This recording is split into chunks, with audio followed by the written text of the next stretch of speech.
आप सभी कैसे हैं? आशा करता हूं कि ठीक ठाक होंगे। मैं Kamlesh sir career aspiring app पर आप सभी का स्वागत करता हूं और साथ ही साथ इस 26 जनवरी की ढेर सारी शुभकामनाएं आपको देता हूं और आशा करता हूं कि आपका यह 26 जनवरी अच्छे से बीती होगी। चलिए आज हम आपको लेकर के चलते हैं action in near future. Action in near future अर्थात इस कॉन्सेप्ट से संबंधित मैं आपको कुछ आज ट्रांसलेशंस कराने वाला हूं। कुछ अद्भुत और समथिंग डिफरेंट कुछ टाइप के सेंटेंस आज मैं आपके बीच लेकर के आया हूं।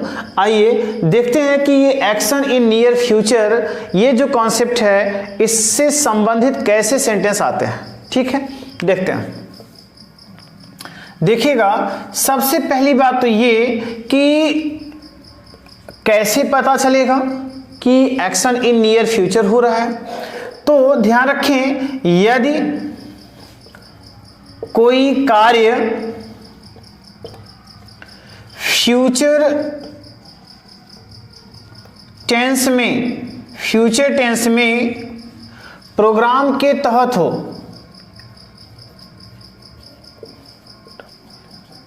प्रोग्राम के तहत हो, ठीक है, यदि कोई कार्य फ्यूचर टेंस में प्रोग्राम के तहत हो अर्थात कार्यक्रम के अनुसार हो, ठीक है, तो उसका ट्रांसलेशन हम किस में करते हैं? उसका अनुवाद प्रेजेंट इंडेफिनिट टेंस में करते हैं। उसका अनुवाद किस में करते हैं? प्रेजेंट इंडेफिनिट टेंस में करते हैं। ठीक है, प्रेजेंट इंडेफिनिट टेंस में करते हैं। कैसे होगा जरा समझते हैं, कैसे होगा सेंटेंस, आइए देखते हैं। जैसे मैंने कहा कि आज प्रधानमंत्री जी नेपाल जाएंगे। आज प्रधानमंत्री जी नेपाल जाएंगे, हमने ये सेंटेंस लिखा। अब आप बताइए कि यदि ऐसा सेंटेंस दिया है, ठीक है, ऐसा सेंटेंस दिया है, तो आप जब इस सेंटेंस को पढ़ोगे तो पढ़ने पर आप क्या बताओगे? आप कहोगे कि सर यहां पर देखिए जरा लास्ट में क्या दिया है? गागेगी दिया है। अगर गागेगी दिया है तो निश्चय ही ये आपका क्या होना चाहिए? फ्यूचर इंडेफिनिट टेंस होना चाहिए। अर्थात हम इसका अगर अनुवाद करेंगे तो विल या शैल का प्रयोग करके करते हैं, विल या शैल का प्रयोग करके करेंगे। बट जरा सोचिए कि मैंने यहां पर लिखा हुआ है कि यदि कोई कार्य फ्यूचर टेंस में प्रोग्राम के तहत हो तो डियर उसका अनुवाद फ्यूचर में न करके हम किस में करते हैं? प्रेजेंट इंडेफिनिट टेंस में करते हैं। किस में करते हैं? प्रेजेंट इंडेफिनिट टेंस में करते हैं। ठीक है, अर्थात ये अब हमें ये चेक करना है कि क्या जो यहाँ पर एक्शन हो रहा है, क्या जो एक्शन हो रहा है वह एक्शन फ्यूचर टेंस में हो रहा है, और दूसरी बात यह कि क्या वह एक्शन फ्यूचर में अगर हो रहा है तो क्या उस एक्शन के होने का पूरा प्रोग्राम निर्धारित हुआ है। अगर कोई प्रोग्राम निर्धारित हुआ है तो पक्का है कि उस वाक्य का अनुवाद हम किस में करेंगे? प्रेजेंट इंडेफिनिट टेंस में करते हैं। ठीक है, आइए चेक करते हैं। तो हम लास्ट में आते हैं तो हमें क्या मिलता है? गागेगी मिलता है। हमें ये तो क्लियर हो गया कि भैया ये फ्यूचर इंडेफिनिट है, इतनी बात तो क्लियर हो गई। अब अगर ये फ्यूचर इंडेफिनिट है, इतनी बात क्लियर हो गई, तो अब ध्यान रखें आपको चेक करना है कि क्या यह कार्य प्रोग्राम के अनुसार हो रहा है क्या। तो भैया आप देखिए जरा, आज प्रधानमंत्री जी नेपाल जाएंगे। यहाँ पर प्रधानमंत्री जी अगर नेपाल जाएंगे तो इनका भी एक प्रोटोकॉल होता होगा, एक कार्यक्रम निर्धारित होगा, और इस कार्यक्रम के निर्धारित होने के अनुसार ही प्रधानमंत्री जी क्या करेंगे? काम करेंगे। तो यदि यहाँ पर नेपाल जाने का प्रोग्राम निर्धारित होगा तभी तो यह एक्शन होगा। ठीक है, अर्थात यहाँ पर प्रधानमंत्री जी नेपाल जा रहे हैं तो वह किसी कार्यक्रम के अनुसार जा रहे हैं। इसलिए डियर याद रखिएगा कि इसका अनुवाद अगर आपने इस तरह से किया कि द प्राइम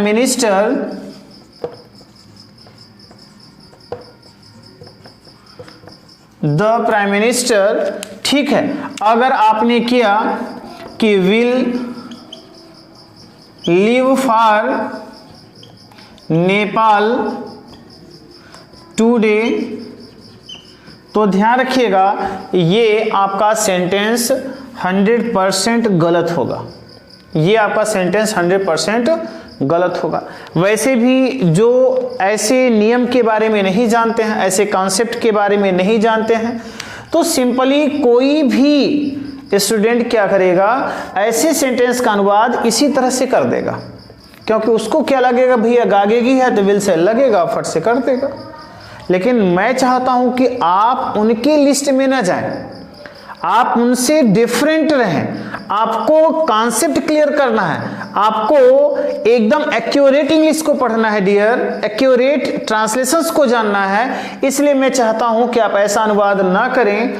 आपको मैंने जो बताया है आप उनको देखें कि ये फ्यूचर टेंस है, कार्य प्रोग्राम के तहत हो रहा है। इसका अनुवाद हम क्या करेंगे, प्रेजेंट इंडेफिनिट में करेंगे। तो हम क्या करेंगे कि लिखेंगे द प्राइम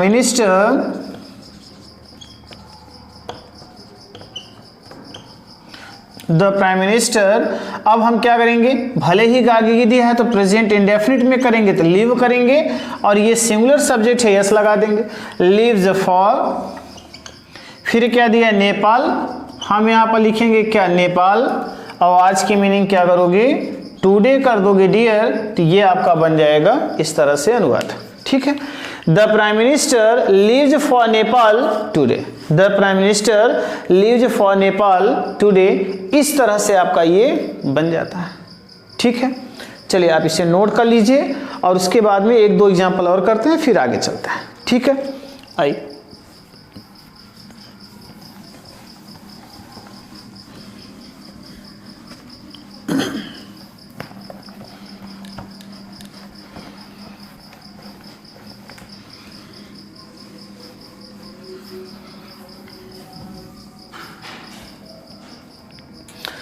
आइए एक दूसरा सेंटेंस देखते हैं, और दूसरा सेंटेंस क्या है जरा ये देखिएगा। ठीक है, कल राष्ट्रपति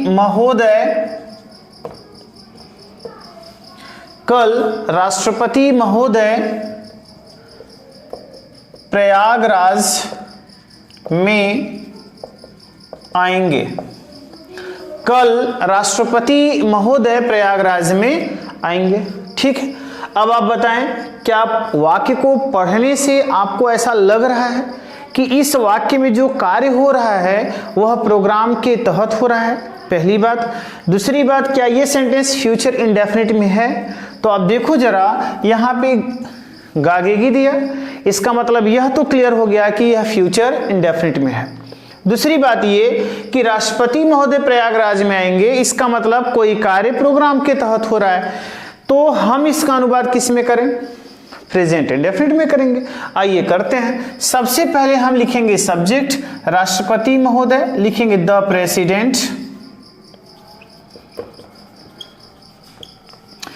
प्रेसिडेंट करेंगे। फिर आना का हम क्या करेंगे, यहाँ पे कम करेंगे, यस लगाएंगे, कम्स। फिर प्रयागराज में, एट प्रयागराज। ठीक है, और कल की मीनिंग क्या करोगे, टुमारो करोगे, ये हो जाएगा tomorrow. The president comes at Prayagraj, tomorrow हो जाएगा। इस तरह से ये आपका अनुवाद हो जाता है। इसी तरह से आप ढेर सारे अनुवाद आप कर सकते हो, कोई प्रॉब्लम नहीं होगी। ठीक है, इतनी बातें क्लियर हो गई। चलिए अब हम आपको लेकर के चलते हैं कुछ दूसरे कॉन्सेप्ट की तरफ। आइए वो कॉन्सेप्ट क्या बनता है उसको देखते हैं।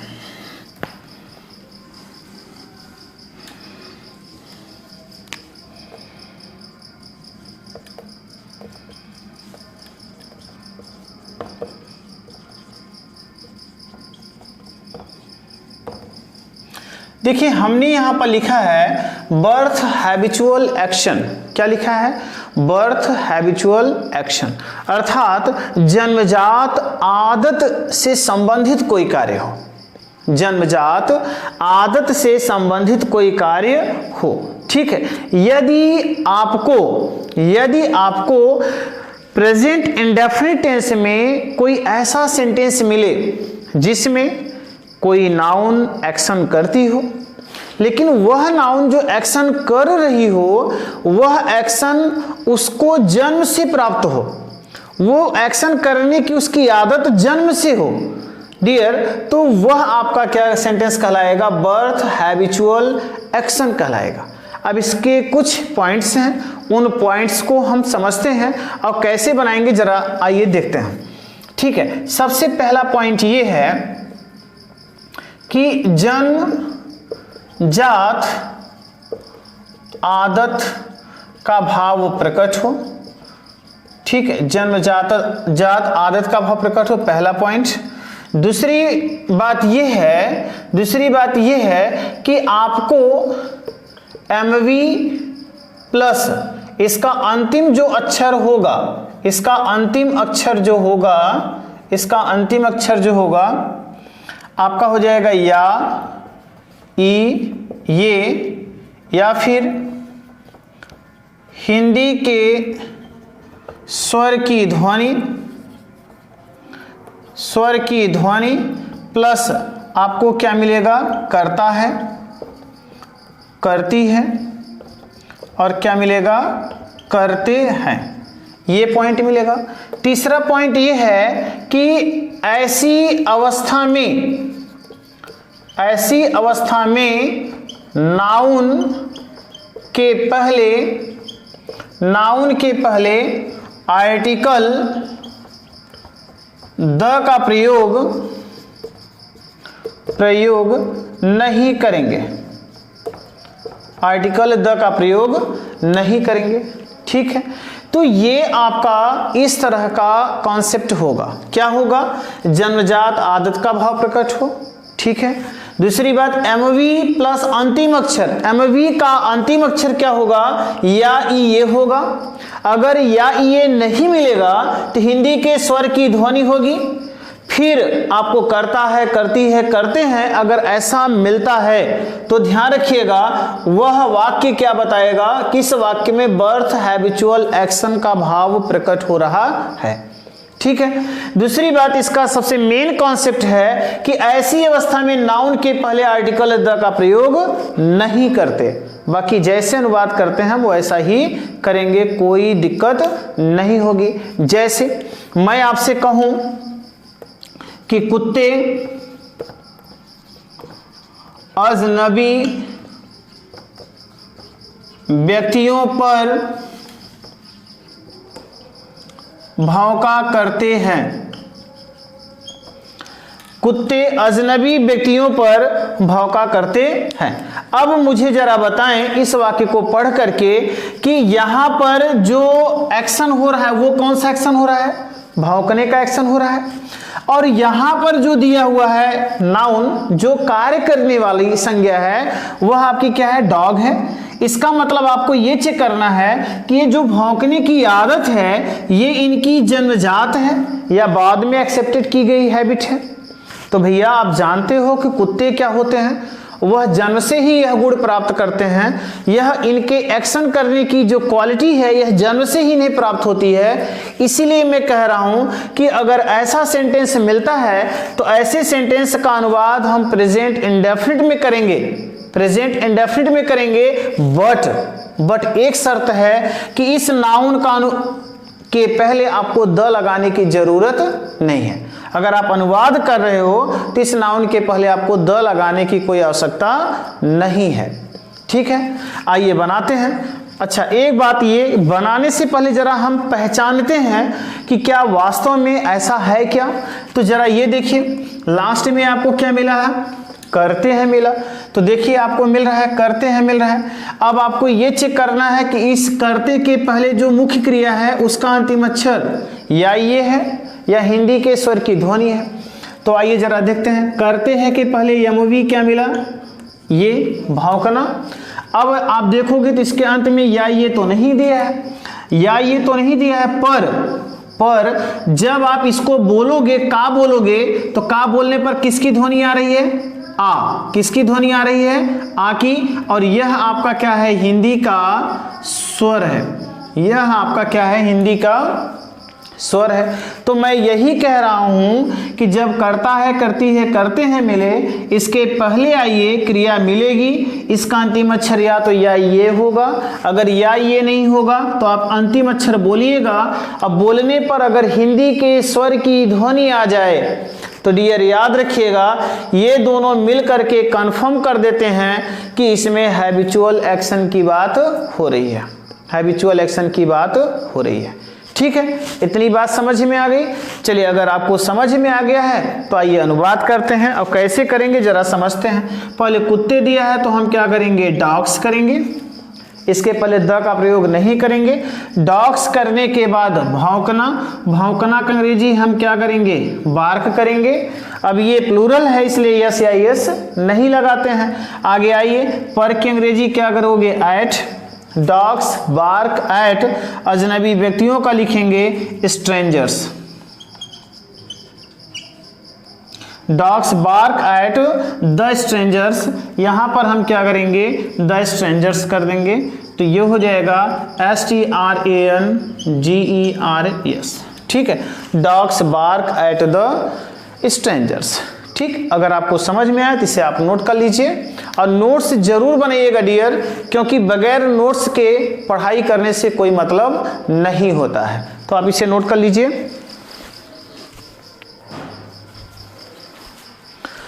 चलिए, आपने इतना कंप्लीट कर लिया होगा। आइए हम कुछ और सेंटेंस को देखते हैं और वो सेंटेंस कैसे हैं देखते हैं।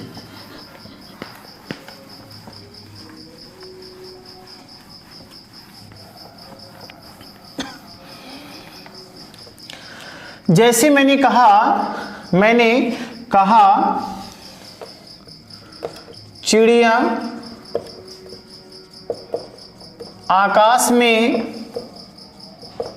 उड़ा करती हैं। चिड़िया आकाश में उड़ा करती है। ठीक है, कैसे करेंगे जरा समझिएगा। सबसे पहले हम क्या करेंगे?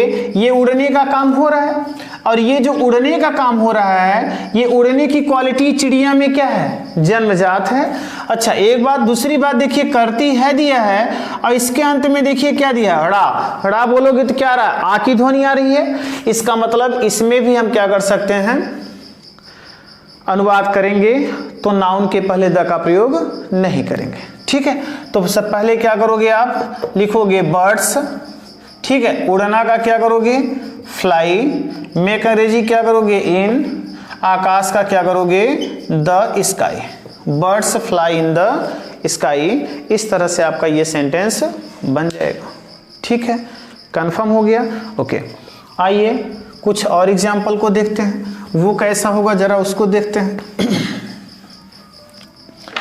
अगर मैंने कहा शेर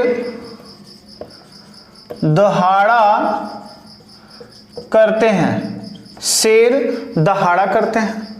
अब आप बताइए कि क्या दहाड़ने की क्वालिटी शेरों में, लॉयंस में जन्मजात होती है या नहीं? तो डियर आप कहोगे कि शेर तो ये दहाड़ने का उनकी जन्मजात आदत होती है। तो चलिए, अगर जन्मजात आदत की बात का पता चल रहा है तो हम इसका अनुवाद करेंगे तो इनके पहले, लॉयंस के पहले हमें द का प्रयोग नहीं करना है। तो हम सबसे पहले क्या करेंगे? लॉयंस करेंगे और फिर दहाड़ना का अंग्रेजी हम क्या कर देंगे? रोर कर देंगे। ये हमारा सेंटेंस बन जाएगा। केवल लॉयंस रोर कर दीजिए, आपका ये सेंटेंस कंप्लीट हो जाएगा। ठीक है, इतनी बातें क्लियर हो गई। चलिए, आइए कुछ और कॉन्सेप्ट की तरफ चलते हैं। वो कॉन्सेप्ट क्या बनते हैं उनको देखते हैं। ठीक है, चलिए, जैसे मान लीजिए हमने यहाँ पर क्या लगाया? कॉन्सेप्ट में आते हैं। अगला कॉन्सेप्ट आता है और वो कॉन्सेप्ट क्या कहता है? How to. वो कॉन्सेप्ट क्या कहता है? How to.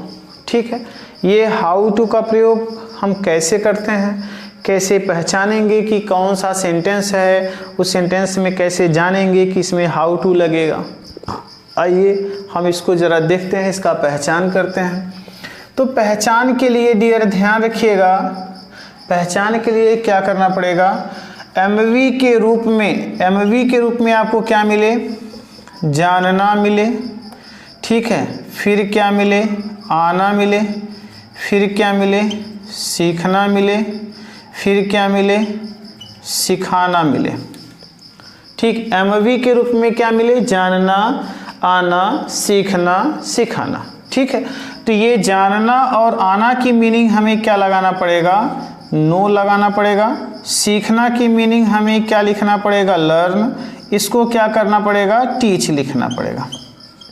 ठीक है, अच्छा मैंने ये तो लिख दिया कि ये सभी अगर एमवी होंगी तो क्या हमें हाउ टू लगा ही देना चाहिए, नहीं, हम इसके आगे एक और पॉइंट समझने का प्रयत्न करते हैं। ठीक है, वो पॉइंट क्या है जरा समझिएगा। पॉइंट ये है कि इनके पहले इन्फिनेटिव वर्ब हो, इन्फिनेटिव वर्ब हो। ठीक, इनके पहले क्या हो, इन्फिनेटिव वर्ब हो, तब हम क्या करेंगे, हाउ टू का प्रयोग करेंगे। अब इन्फिनेटिव वर्ब क्या होती है आप जानते हो, अगर नहीं जानते हो तो कोई बात नहीं, आप समझ लीजिए जिस क्रिया का अंतिम अक्षर क्या हो, नानेनी हो, जिस क्रिया का अंतिम अक्षर क्या हो, नानेनी हो, उस क्रिया को हम क्या बोलते हैं, इन्फिनेटिव वर्ब कहते हैं। जैसे कैसे होगा जरा ये सेंटेंस समझ लेते हैं तो आपको सारी बातें क्लियर हो जाएंगी। ये इतना समझ में आ गया होगा, चलिए समझ में आ गया तो सेंटेंस देखिएगा। सेंटेंस कहता है कि मैं खेलना जानता हूं, मैं खेलना जानता हूं। अब ये जो सेंटेंस दिया है डियर, आप देखिए लास्ट में ताहू दिया है, तो इतनी बात तो क्लियर हो गई कि ये प्रेजेंट इंडेफिनिट है। लेकिन अब हमें थोड़ा सा ये चेक करना है कि क्या इस सेंटेंस में हाउ टू लगेगा या नहीं लगेगा।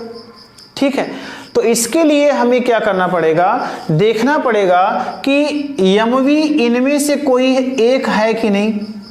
तो हमने क्या पाया, यहाँ पे जानता पाया। चलिए इतनी बात तो क्लियर हो गई, हमें पता चल गया कि भैया जो जानना है यहाँ पर है जानता के रूप में। अब हमें देखना है कि इनके पहले इन्फिनेटिव वर्ब हो जिसका अंतिम अक्षर क्या हो, नानेनी हो। तो हम इसके पहले आते हैं तो भैया हमें नानेनी वाली वर्ब भी मिल गई। इसका मतलब ये कंफर्म हो रहा है, इन दोनों को देखने से कंफर्म हो रहा है कि हमें इस नानेनी वाले को लिखने से पहले क्या लगाना पड़ेगा, हाउ टू लगाना पड़ेगा। ठीक है, चलिए इतनी बात तो हो गई।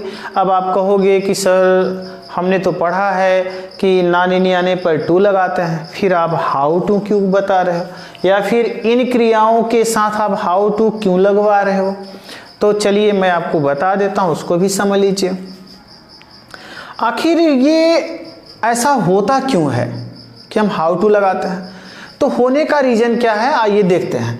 इसका रीज़न ये है डियर कि इसका जो अनुवाद होता है ना, जो अनुवाद होता है वह किस में होता है, कॉम्प्लेक्स सेंटेंस में। ठीक है, कैसे होता है जरा देखिएगा। मैं क्या करूँगा, लिखूँगा कि मैं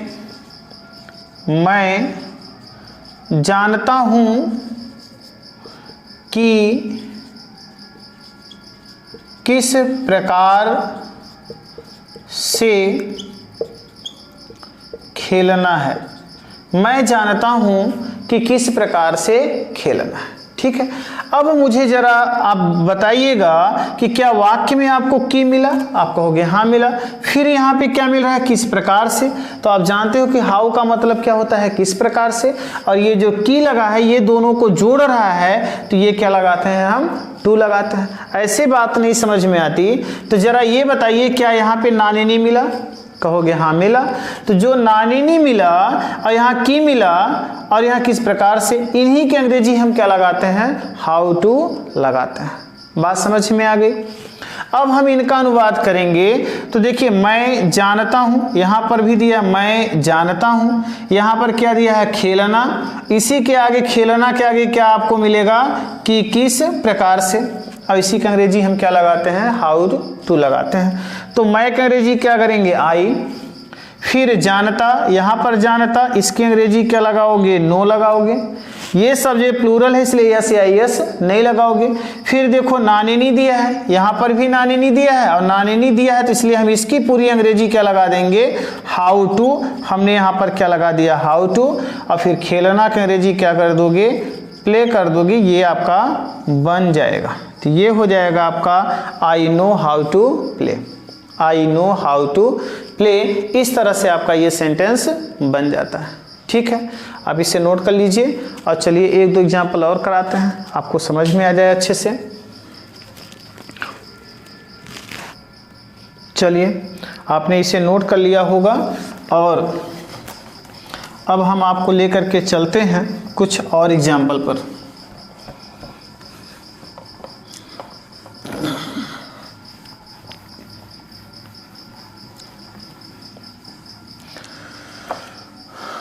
देखिए मैंने लिखा वह बांसुरी बजाना सिखाता है, वह बांसुरी बजाना सिखाता है। ठीक है, आइए इसको देखते हैं। तो देखिए जरा यहाँ लास्ट में क्या मिला आपको, सिखाना। इसके पहले क्या मिला आपको, नानीनी। इसका मतलब हाउ टू लगाना है। ठीक है, तो चलिए बनाते हैं। वह की मीनिंग क्या करोगे, ही। सिखाता की मीनिंग क्या करोगे भैया, टीच लगा लोगे। ये सब्जेक्ट देखो क्या है आपका, है सिंगुलर है, एक वचन है। और यहाँ पर क्या दिया है, CH दिया है, इसलिए हमने क्या लगा दिया, ES। इतनी बात हो गई। चलिए इसके आगे चलोगे तो क्या मिला, नानिनी, तो आप यहाँ पे लगा लो हाउ टू। फिर बजाना का अंग्रेजी रिंग होता है, रिंग होता है।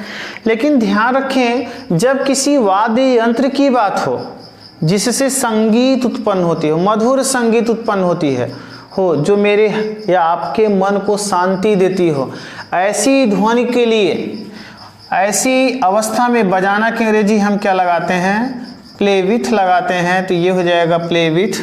और बांसुरी की अंग्रेजी क्या कर दोगे भैया, फ्लूट कर दोगे। He teaches how to play with flute. ठीक है, he teaches how to play with flute. जैसे मैं लिखूं रमेश को अंग्रेजी बोलना आता है, रमेश को अंग्रेजी बोलना आता है। ठीक है, अब आप बताइए कि यहाँ पे आना का मतलब क्या होगा, नो होगा या कम होगा। तो आप कहोगे यहाँ पे क्या है, जानकारी की बात हो रही है इसलिए यहाँ पे क्या लगाएंगे, नो की बात करेंगे। तो सबसे पहले आप क्या लिखोगे, यहाँ पे रमेश लिखोगे। आना की अंग्रेजी क्या लिखोगे डियर, नो करोगे। रमेश सिंगुलर है, यस लगा दो। रमेश नोज। ठीक है, इसके आगे जाओ, नानिनी दिया है तो क्या करोगे, हाउ टू। बोलना की अंग्रेजी क्या करोगे, स्पीक लगाओगे। अंग्रेजी का क्या करोगे डियर, यहाँ पे कर दोगे इंग्लिश। आपका ये बन जाएगा। रमेश को अंग्रेजी बोलना आता है, रमेश नोज हाउ टू। बोलना का स्पीक, अंग्रेजी का इंग्लिश। इस तरह से आपका ये सेंटेंस बन जाएगा। ठीक है, इस तरह से आपका ये सेंटेंस बन जाएगा। चलिए आशा करता हूँ कि आपको ये कॉन्सेप्ट अच्छे से समझ में आ गया होगा और ऐसे ढेर सारे आप अनुवाद कर सकते हो। ठीक है, चलिए कुछ आगे देखते हैं सेंटेंस को।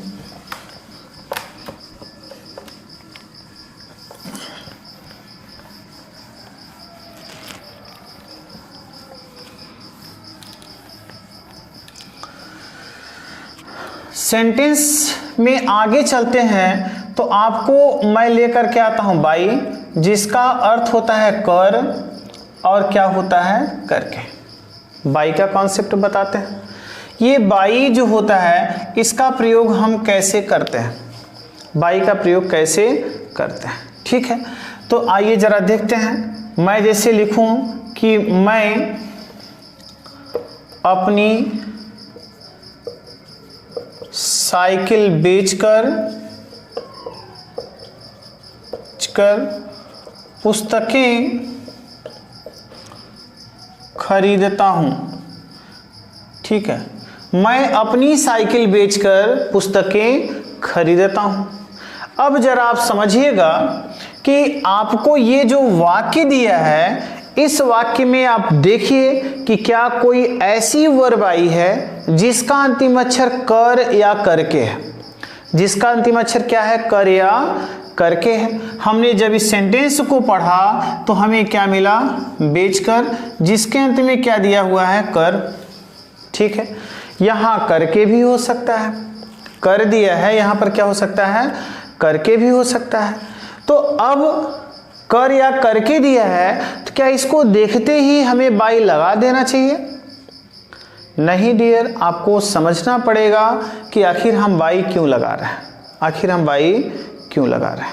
तो इसके लिए हमें क्या करना पड़ेगा? हमें एमवी के पास जाना है और इस एमवी से और इस वर्ब से, दोनों से पूछना है कि दोनों में डिफरेंस क्या है और फिर कौन सी वर्ब किसके वजह से आई है, अर्थात कौन सा कार्य पहले हो रहा है और जो कार्य पहले हो रहा है क्या उसकी वजह से दूसरा कार्य हो रहा है या नहीं।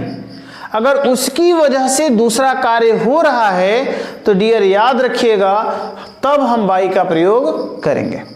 तो आइए हम देखते हैं। हम बेचकर देखे और यहां पर क्या देखे? खरीदता। हम दोनों के पास हमने आकर के देखा, जब पढ़ा तो पढ़ने से हमें लगा कि भैया सबसे पहले क्या बेची जा रही है? साइकिल बेची जा रही है और इस साइकिल के बेचने से ही हम ये कार्य कर पा रहे हैं। कौन सा कार्य कर पा रहे हैं? पुस्तक खरीदने का। भाई सिंपल सी बात है कि इसके पास पैसे नहीं रहे होंगे, इसके पास पैसे नहीं रहे होंगे, इसने क्या किया? अपनी साइकिल बेच दिया। अब जब साइकिल बेच दिया तो इसे पैसे मिले होंगे और उन्हीं पैसों का उपयोग इसने क्या किया है? पुस्तक खरीदने में। तो आप ये समझ गए होंगे कि ये जो खरीदने का काम हो रहा है, ये खरीदने का काम किसकी वजह से हो रहा है? साइकिल बेचने की वजह से। अच्छा, एक बात तो ये आपको समझ में आ गई होगी। दूसरी बात ये भी समझ में आ गई होगी कि सबसे पहले ये वाला कार्य हुआ है, इसके वजह से फिर ये वाला कार्य हुआ है। तो याद रखें डियर, जब कर या करके मिले तो ये देखिए कि ये वाला कार्य अगर पहले हुआ है, ये वाला कार्य अगर पहले हुआ है और इसकी वजह से ये कार्य हो रहा है, इसकी वजह से ये कार्य हो रहा है, तो 100% इस क्रिया को लिखने से पहले हमें क्या लगाना पड़ेगा? बाई लगाना पड़ेगा। और यहां पर याद रखिएगा कि ये आपका जो कर करके है, ये कहता है इसमें क्या जोड़ना है? आईएनजी जोड़ना है। इसमें क्या जोड़ना है? आईएनजी जोड़ना है। कैसे बनाएंगे आइए देखते हैं। सबसे पहले मैं का अंग्रेजी क्या करोगे? आई करोगे। फिर यहां पे आ जाओ खरीदना का अंग्रेजी, तो खरीदना का अंग्रेजी बाई करो या परचेज करो। फिर इसके आगे जाओ पुस्तकें, पुस्तकों के अंग्रेजी क्या करेंगे? बुक्स करेंगे। आई बाई बुक्स। इसके आगे आइए कर दिया है तो हम क्या करेंगे? बाई। आई बाई बुक्स या आई बाई द बुक्स कर सकते हैं आप। आई बाई द बुक्स। बाई बेचना का अंग्रेजी क्या होता है? सेल। आईएनजी जोड़िए, सेलिंग। अपनी साइकिल, अपना का अंग्रेजी मैं के अनुसार लगाओगे, माई, CYCLE। ठीक है, तो I buy the books by selling my cycle. बात समझ में आ गई होगी। हमने क्या कहा? हमने ये कहा कि जब कर या करके वाली क्रिया मिले तो ये चेक करिए कि क्या इसकी वजह से ये वाला कार्य हो रहा है। अगर इसकी वजह से ये वाला कार्य हो रहा है तो 100% हम इस क्रिया को लिखने से पहले बाई लगाएंगे और इस क्रिया को लिख कर क्या जोड़ देंगे? आईएनजी जोड़ देंगे। तो इस तरह से बन जाएगा। ठीक है, जैसे एक सेंटेंस और देखिएगा। ठीक है, वह मैं कहूं भीख मांग कर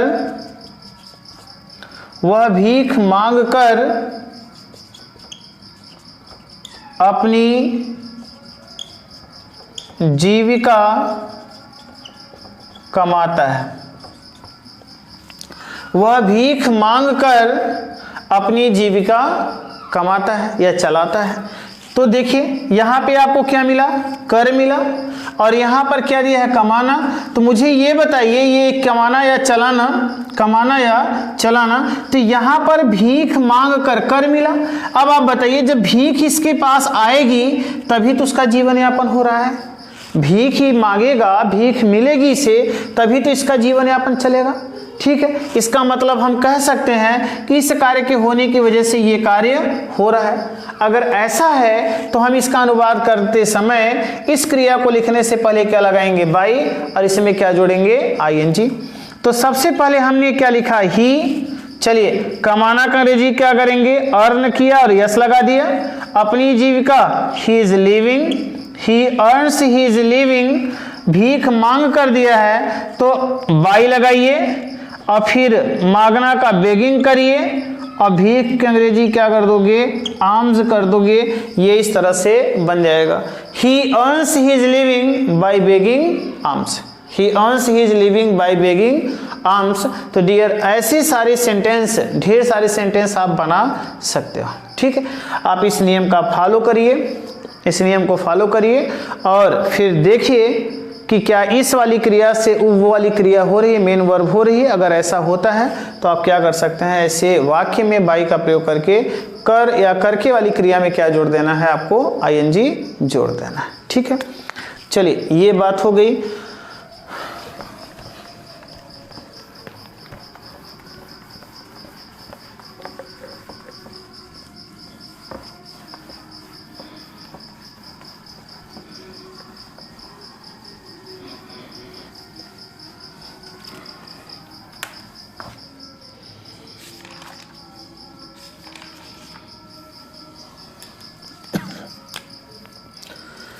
चलिए अब हम आपको लेकर के आते हैं इन्फिनेटिव वर्ब पे। अच्छा, ये तो मैंने आपको पढ़ा दिया है, सॉरी।